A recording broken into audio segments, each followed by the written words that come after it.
5 years, and it could all go away. Just vanish in the face of these allegations.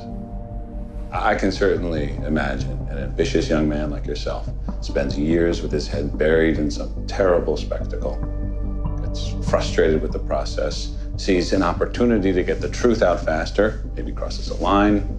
I'm assuming this is the most important thing you've ever been part of. Or I can see an equally ambitious senator encouraging you to do something. Now would be a good time to tell me. That did not happen. What I did on my own. I acted alone. You ever sleep, bro? I used to. Got in the way of work.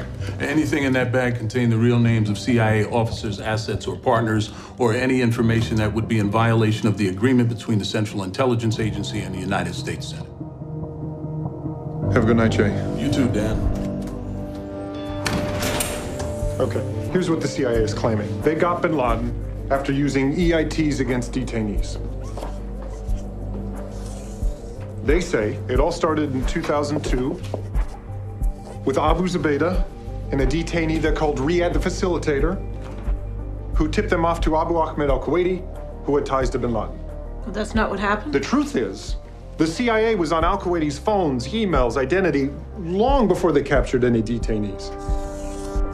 Before they even had an EIT program. Zubaydah told us al-Kuwaiti had nothing to do with bin Laden. Same with KSM and the others. But now we have former CIA Director Michael Hayden on the radio saying this all came from EITs, and former Attorney General McCasey is out there saying KSM broke like a dam after waterboarding. Where is he saying that? Wall Street Journal. I found a memo. It's from a few months back in March. It's called The Public Rollout.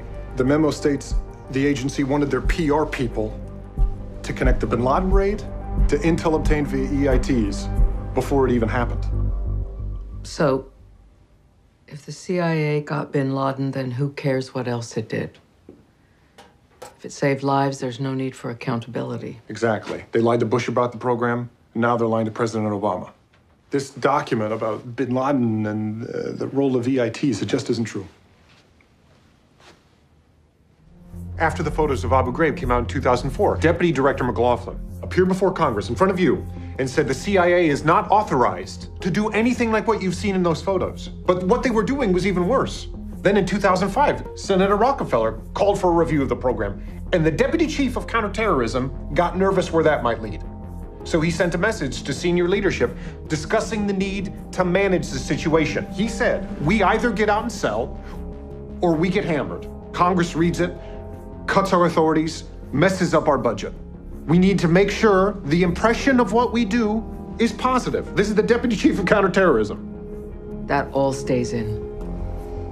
We fundamentally disagree with the assertion that the program was poorly managed and executed, and that unqualified officers imposed brutal conditions, used unapproved techniques, and were rarely held accountable.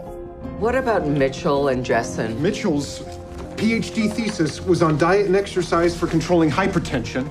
Jessen's dissertation was on family therapy, something called family sculpting, where you make clay figures of your family members. No, they had no experience in real-world interrogations, no science to back up their claims. They were allowed to assess the effectiveness of their own program without providing any scientific evidence. How much in total did the U.S. taxpayers give them for their work? Over $80 million. The agency also disagrees that the detention and interrogation program did not produce unique intelligence that disrupted plots and saved lives. For instance, the identity of Jose Padilla, the dirty bomber. If we hadn't stopped Padilla, this entire area would be radioactive today. Jose Padilla! Padilla found the instructions for his dirty bomb online. In an article entitled, Making and Owning an H-Bomb is the kind of challenge real Americans seek. It says, fill 2 buckets with uranium and swing them above your head as fast as possible. It was a joke. As far as we can tell, everything they attribute to EITs they already had, from other sources, from foreign governments, from other methods. They claim they saved lives, but what they really did was make it impossible to prosecute a mass murderer like KSM, because if what we did to him ever came out in a court of law, the case is over.